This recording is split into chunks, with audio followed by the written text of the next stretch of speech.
Le Parlement européen a voté hier en faveur de l'interdiction de la vente de voitures thermiques neuves en 2035 dans l'Union européenne. La cible de 2035, elle donne le cap. Et ensuite, elle appelle tout le monde à se mobiliser pour que les défis, les obstacles soient levés les uns après les autres. Les voitures, c'est à peu près 15% des émissions totales de l'Union européenne. C'est un grand saut dans le vide et c'est un sabordage industriel. C'est vraiment l'élément assez dimensionnant sur beaucoup d'aspects. À la fois sur l'impact environnemental, sur l'impact émissions de gaz à effet de serre en particulier, et puis aussi sur l'impact économique, sur le coût d'achat du véhicule.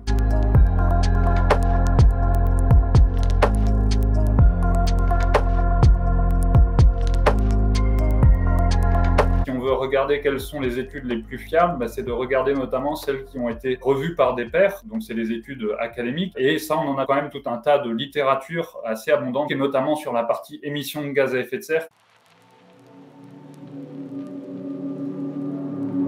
La voiture propre électrique, c'est un mensonge, ça n'existe pas.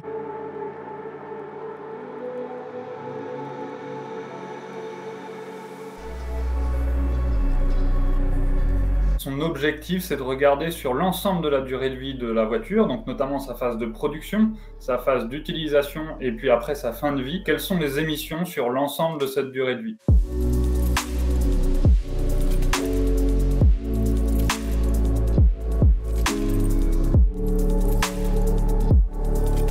Sur la voiture thermique à pétrole, la principale phase en termes d'émissions de gaz à effet de serre, c'est vraiment sur l'usage, c'est-à-dire au moment où on consomme du pétrole pour utiliser la voiture. La phase de construction est une phase qui est assez significative aussi, mais qui représente plutôt de l'ordre d'une quinzaine de pourcents de l'analyse de cycle de vie total pour un véhicule à pétrole. Pour un véhicule électrique, c'est assez différent, notamment en France, la phase d'usage va être bien moins émettrice parce que le véhicule est plus efficace, mais aussi parce que l'énergie qui est utilisée, donc là en l'occurrence l'électricité, en France c'est beaucoup moins carboné. En revanche, sur la phase de production du véhicule, là cette fois-ci l'électrique va être plus émetteur. Ça peut être de l'ordre de quasiment 2 fois plus émetteur.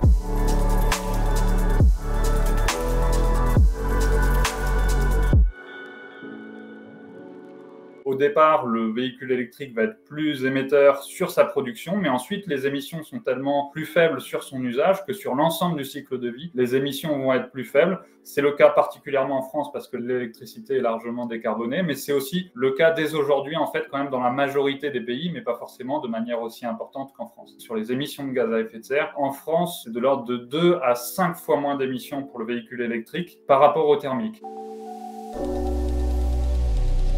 Le réseau électrique, ça va être parmi les ressources énergétiques qu'on a, le vecteur qui va se décarboner le plus rapidement par rapport aux autres énergies. Les biocarburants ne pourront pas remplacer le pétrole, alors que pour l'électrique, on a dans l'immense majorité des pays une baisse de l'intensité carbone de ces mix électriques et qui du coup fait que plus on va avancer d'ici 2030, 2050, etc., plus le véhicule électrique va être intéressant par rapport au véhicule thermique.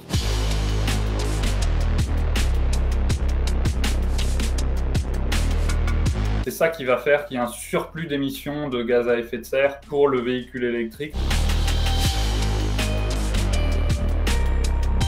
Un des moyens pour réduire la taille de la batterie, ça va être d'avoir des véhicules qui sont plus légers, du coup qui consomment moins et qui permettent d'avoir une batterie de moins grande capacité. Un autre moyen, c'est quelque part arrêter un petit peu la course à l'autonomie qu'il y a pu y avoir sur ces dernières années, c'est-à-dire qu'il y a eu des progrès très forts sur la batterie, sur son coût, sur son intensité en matériaux, sur son impact carbone à la production par kilowattheure de batterie. Mais ça, en fait, on en a plutôt profité pour faire des batteries qui sont plus grosses, qui permettent d'avoir une autonomie plus large. Si on dimensionnait ce véhicule électrique plutôt pour les trajets du quotidien, on n'aurait pas besoin de batteries, d'autonomie aussi importante que ça.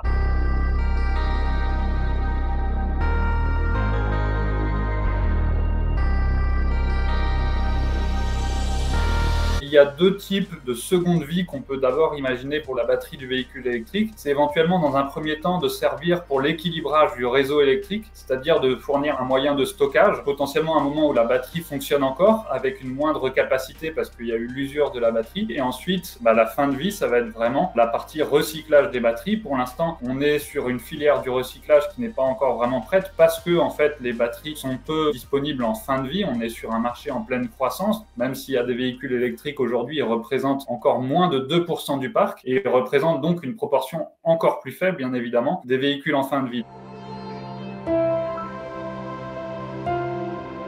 Entre voitures thermiques et électriques, finalement, on a toujours des problématiques qui sont assez similaires.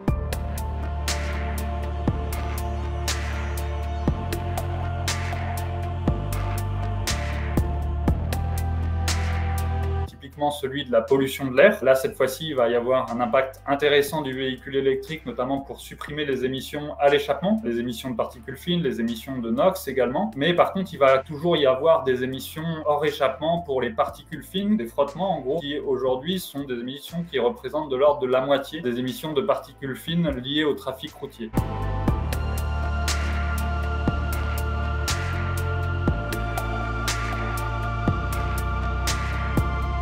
Il y a des problèmes de ressources sur l'électrique, essentiellement sur la partie batterie, avec des problématiques en termes de métaux, et notamment les métaux les plus critiques, ça va être essentiellement le lithium, le cobalt, le nickel. Il va y avoir aussi des problématiques sur le cuivre, étant donné qu'un véhicule électrique va consommer plus de cuivre qu'un véhicule thermique.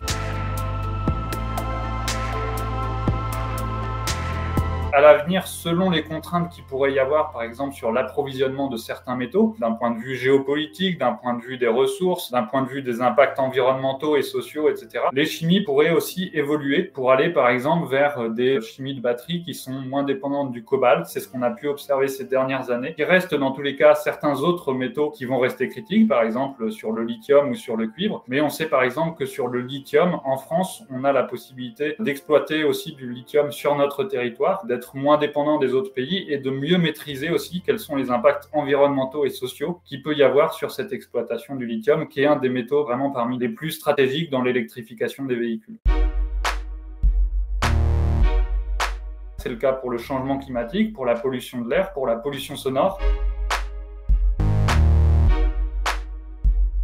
Typiquement pour la sédentarité, pour la consommation d'espace ou encore l'accidentalité.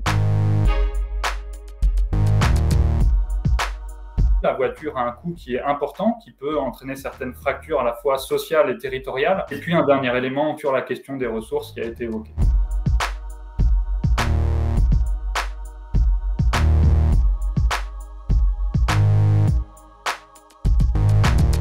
Il n'y a pas de solution miracle, il y a toujours des impacts environnementaux qui sont importants en lien avec la voiture électrique. Donc ça veut dire que de manière plus générale, il faut repenser quelle est la place de la voiture dans nos mobilités, essayer de faire en sorte de passer autant que possible à d'autres mobilités que la voiture, parce que si on est toujours dans cette vision de croissance du parc, de croissance des kilomètres parcourus, de croissance de nos mobilités de manière générale, on risque de reporter des émissions de carbone, soit vers d'autres pays ou vers d'autres usages, ou bien vers d'autres types d'impacts environnementaux. Donc il faut à la fois penser la transition des technologies, autant que possible vers l'électrique, mais aussi la transition vers davantage de sobriété, vers davantage d'autres usages des déplacements pour faire en sorte de limiter de manière globale l'ensemble des impacts environnementaux dans nos mobilités à l'avenir au niveau mondial.